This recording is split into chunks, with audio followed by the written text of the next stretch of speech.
Hello friends, welcome to English literature. Friends, जैसा कि आपको पता है हम टीजीटी बीजीटी स्टेट एग्ज़ाम की प्रिपरेशन कर रहे हैं। तो फ्रेंड्स, हमारा जो 2023 का जो हमारा स्टेट होने वाला है उसके सिलेबस में कुछ चेंज किया गया है। तो फ्रेंड्स, इस क्लास में हम क्या डिस्कस करेंगे, जो कि हमारी ग्रामर पोर्शन रहता है जनरल इंग्लिश का।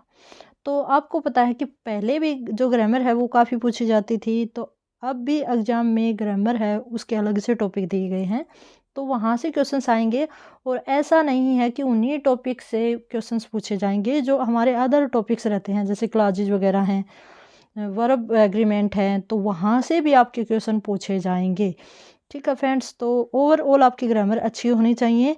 तो हम पिछली जो हमारी स्टेट रहे हैं उन्हीं का जो ग्रामर रही है, जो ग्रामर सेक्शन रहा है 15 मार्क्स का, तो उसका आज हम डिस्कस करेंगे, क्योंकि क्वेश्चंस वैसे ही पूछे जाएंगे। इससे आपको अपनी तैयारी की जांच होगी, आपको मेजरमेंट मिलेगा कि आपकी तैयारी कितनी अच्छी है, 15 में से आपके कितने मार्क्स बनते हैं। तो कमेंट बॉक्स में कमेंट करके ज़रूर बताइएगा। तो लेट्स स्टार्ट करते हैं बिना किसी देरी के। और फ्रेंड्स, जो हमारी ग्रामर है वो सब्जेक्ट स्पेसिफिक में भी आएगी, लगभग 30 से 35 मार्क्स की। और 15 मार्क्स की ग्रामर हमारी जो लैंग्वेज वाला सेक्शन रहता है वहाँ भी पूछी जाएगी। तो इसलिए जो ग्रामर है वो काफ़ी इंपॉर्टेंट रोल प्ले करती है हमारे एचटेट एग्ज़ाम में।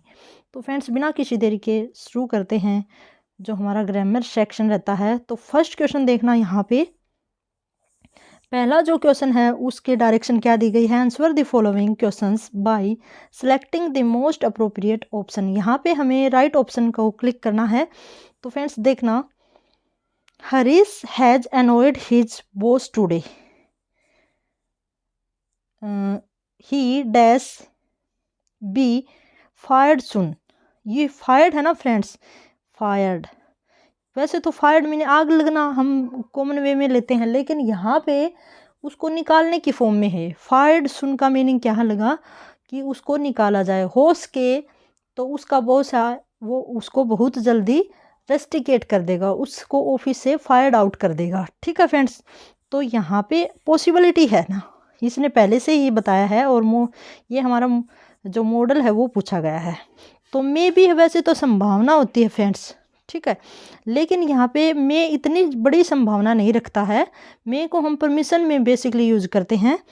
ओ टू ये हमारी शुड की फॉर्म में यूज होता है। वुड है वो भी हमारा क्या, किसी को हम कुछ ऑफर करते हैं तब यूज करते हैं।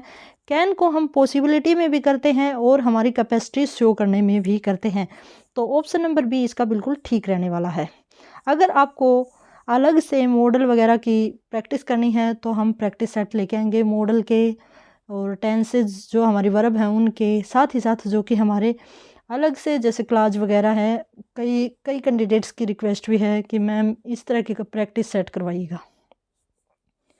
आगे हमारा 47 नंबर का क्वेश्चन रहता है, choose the correct tense form to fill in the blank. यहाँ पे टेंस भरना है हमें, टेंस की बिल्कुल करेक्ट फॉर्म भरनी है। Municipality has decided to. देखो फ्रेंड्स, यहाँ पे हमें ये पता चलता है कि हैज़ डिसाइडेड है, तो इसका मतलब टेंस है वो प्रेजेंट का है। तो यहाँ पे अगर एक वर्ब हमारी टेंस में क्या आती है, प्रेजेंट की आती है, तो ऑब्वियसली दूसरी भी प्रेजेंट की आएगी। अगर पास्ट का सेंटेंस होता तो हम दूसरी भी पास्ट की ही फिल करते। तो हम बिल्कुल इजीली एलिमिनेशन के मेथड से इसे करेक्ट कर सकते हैं। डिड अवे है वो हमारा पास्ट का है, हैड डन है वो भी पास्ट का है, हैड डन है वो भी पास्ट का है। ऑप्शन बचता है हमारे पास बी, डू अवे विद। ठीक है, do away with the overhead wires, कि जो म्यूनिसिपैलिटी है उसने डिसाइड किया है कि जितने भी ओवरलोडेड जो वायर हैं उनको हटा देगा।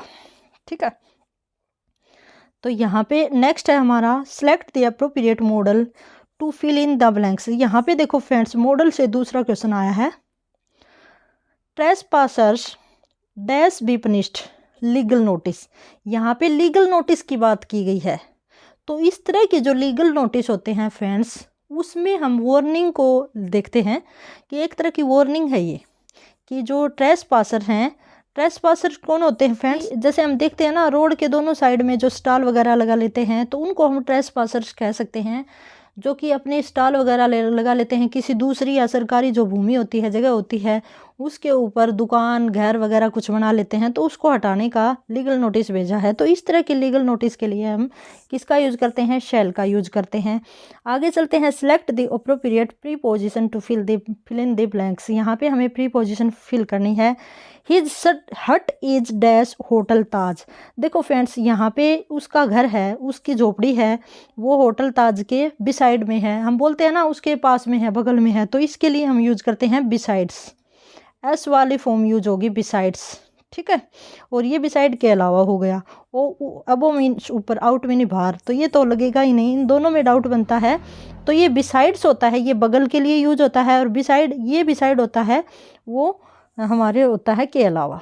आगे चलते हैं नेक्स्ट के ऊपर। Choose the correct meaning of the underline word. यहाँ पे अंडरलाइन वर्ड है, उसका करेक्ट मीनिंग चूज करना है। तो फ्रेंड्स आप देख सकते हो, पहले हम इनको पढ़ेंगे ताकि हमें मेजरमेंट आ सके। और अंडरलाइन वर्ड ये है, the law and order situation will only become worse in this state due to the frost. यहाँ पे क्या कहता है कि फ्रेंड्स, जो दंगेबाज हैं या कोई भी ऐसे गंदे घटिया इंसान हैं, उनकी वजह से क्या लॉ और ऑर्डर हैं वो भी क्या हो गए हैं, हमारे ख़राब हो गए हैं। मीन्स उन्होंने भी काम करना बंद कर दिया है, या उनके ऊपर भी दबाव बन गया है। If the government does not do something, यदि गवर्नमेंट कुछ नहीं करेगी तो क्या हो सकता है, right now to nip it in the bud. तो ये फ्रेज हम कह सकते हैं, ठीक है। इसका जो पूछा गया है, इसका हमें मीनिंग बताना है। तो फ्रेंड्स यहाँ पे हमारा जो करेक्ट मीनिंग रहने वाला है वो क्या रहेगा, to stop something harmful in the initial stage, ठीक है। कि ऐसे कुछ है, हरकत न हो जाए, इसको रोकने के लिए गवर्नमेंट द्वारा प्रॉपर स्टेप उठाने जरूरी हैं। आगे चलते हैं नेक्स्ट के ऊपर। Select the correct option phrasal verb. यहाँ पे फ्रेजल वर्ब पूछा गया है आपसे। She rejected his request to take her home.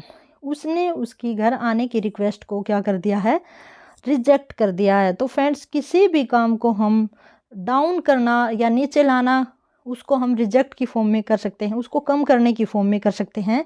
तो यहाँ पे हमारा बिल्कुल करेक्ट आंसर रहेगा टर्न डाउन। टर्न अप इसका उल्टा हो गया, ठीक है फ्रेंड्स, ऐसे करना है।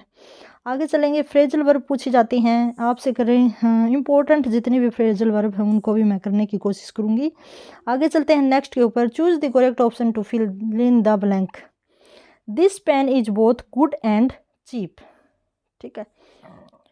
ये आएगा, दो बातों को, दो अलग अलग जो वैरायटी होती हैं उनको हम किससे कनेक्ट करते हैं, एंड से कनेक्ट करते हैं। बाकी यहाँ पे एज वेल एज भी आ सकता था, ठीक है। आगे है, लेकिन फ्रेज के लिए एज वेल एज आता है, वर्ड्स के लिए एंड का ही यूज करते हैं। Choose the correct option for the following. One who wastes a lot of monies. जो बहुत ज़्यादा पैसा बर्बाद करता हो उसे क्या कहते हैं, उसको कहते हैं प्रोडिगल। ऑप्शन नंबर, मित वही होता है एक, तो एक अप वही होता है, तो इसको अप वही कहेंगे। आगे है next, choose the part of the sentence which is incorrect. यहाँ इनकरेक्ट पार्ट को हमें चूज करना है। The party president made Rakesh MA लिख रखा है, या नहीं सॉरी MP है, ये MP, तो MP है, तो यहाँ पे A नहीं आना चाहिए था फ्रेंड्स। देखो गलती यहीं पे है, यहाँ पे NMP आना था, ठीक है। M की साउंड आई ना, तो MP। तो ऑप्शन नंबर B है वही बिल्कुल गलत है, ठीक है। आगे चलते हैं, select the correct option phrasal verb. फिर से फ्रेजल वर्ब आई है। For the blanks left in the sentence. यहाँ पे फ्रेंड्स देखना, cholera has dash in the village. देखो जो हैजा है वो एकदम से ब्रोक आउट हो गया, किसी भी चीज़ का, किसी भी घटना का होना हम क्या कहते हैं, ब्रोक आउट, ब्रोकन आउट। गांव में जो हमारा कोलेरा है वो फैल गया, तो ऑप्शन नंबर A ही बिल्कुल ठीक है। ब्रोक डाउन तो तोड़ना होता है, ठीक है। आगे चलते हैं, choose the correct meaning of the underline word. यहाँ पे हमारा अंडरलाइन वर्ड है फ्रेंड्स, उसका क्या करना है, हमें करेक्ट मीनिंग चूज करना है। तो अंडरलाइन वर्ड आपको बताऊं तो मैं क्या होगा, broke the ice. The hostess broke the ice by introducing the strangers to each other. यहाँ पे broke the ice का जो मीनिंग होता है ना फ्रेंड्स, वो होता है चुप्पी तोड़ना, कि बातें करना शुरू कर देना। तो इसको हम कैसे करेंगे, जो होस्टेस है, जो घर की जो मालकिन वगैरह है, होस्टेस है, वो स्ट्रेंजर आदमी होता है उसके साथ बातें करना शुरू कर देती है। तो to make people relax with each other, तो इससे क्या होते हैं, दोनों ही रिलैक्स होते हैं। Option number A, choose the correct tense form to fill in the following. यहाँ पे फिर से टेंस की फॉर्म आई है, हमारी वर्ब की फॉर्म आई है। I had consulted my lawyer before I dash the complaint. देखो फ्रेंड्स, यहाँ पे हमें पता चला कि ये पास्ट टेंस है, तो ऑब्वियसली जो यहाँ है वो भी पास्ट आना है, ठीक है। तो यहाँ अगर परफेक्ट टेंस है तो यहाँ पे हमारा क्या आना है, जो हमारा इंडेफिनेट टेंस है, ठीक है। तो indefinite tense past indefinite tense आएगा, न कि यहाँ भी पास्ट परफेक्ट और यहाँ भी पास्ट परफेक्ट, ऐसे नहीं आएगा। जो काम पहले होता है उसके लिए क्या आता है, पास्ट परफेक्ट आता है, और जो काम बाद में होता है उसके लिए क्या आता है, पास्ट इंडेफिनेट टेंस। तो यहाँ पे ऑप्शन नंबर डी बिल्कुल करेक्ट रहेगा, ठीक है। जो I had consulted my lawyer, मैंने अपने लॉयर से कंसल्ट किया, बिफोर आई, कंप्लेंट करने से पहले ही मैंने लॉयर से क्या किया, कंसल्ट किया, ठीक है फ्रेंड्स। तो ऐसे हम बोलेंगे। आगे है choose the appropriate modal in the to fill in the blank. यहाँ पे हमें फिर से मॉडल बना है, 2 मॉडल के क्वेश्चंस आ चुके हैं, अब तीसरा है। He dash listen to the stories of his grandma before he slipped. Past habit है, तो पास्ट हैबिट के लिए हम क्या यूज करते हैं फ्रेंड्स, आपको पता होना चाहिए, वुड को हम यूज करते हैं, ठीक है। वुड का पेस्ट पॉसिबिलिटी के लिए ये करते हैं हम, फ्यूचर के लिए ये भी हमारा पास्ट की, या फिर हम कह सकते हैं कि पॉसिबिलिटी को दिखाता है, लाइट पॉसिबिलिटी को, तो वुड आएगा। Choose the part of the sentence which is incorrect. Incorrect हमें बताना है, एरर वाला ये हमारा क्वेश्चन रहता है। He did not keep his words to pick him up from WTP। तो फ्रेंड्स यहाँ पे देखो, he did not keep his words, ये पे यहाँ पे कीप नहीं आना चाहिए, ठीक है। वह to pick him up from WT, तो यहाँ पे बी में ही ऑप्शन गड़बड़ है फ्रेंड्स। टू पिक बिल्कुल ठीक है, क्योंकि टू ये हमारा 2+B बनाती है, बिल्कुल ठीक है। कीप हिज वर्ड, तो ऑप्शन नंबर बी बिल्कुल ठीक है friends, sorry, option number B बिल्कुल ठीक है, ऑप्शन नंबर बी इसमें है, ठीक है। आगे चलते हैं, लास्ट हमारा क्वेश्चन रहता है choose the appropriate preposition to fill in the blank. यहाँ पे फिर से प्रीपोजिशन आई है, फिक्स्ड प्रीपोजिशन आपको पता होना चाहिए, और जो हल्के में यूज की जाती हैं, डेली रूटीन में हम यूज़ करते हैं, उन प्रीपोजिशन को अगर आप कर लोगे तो ईजिली आप कवर कर पाओगे।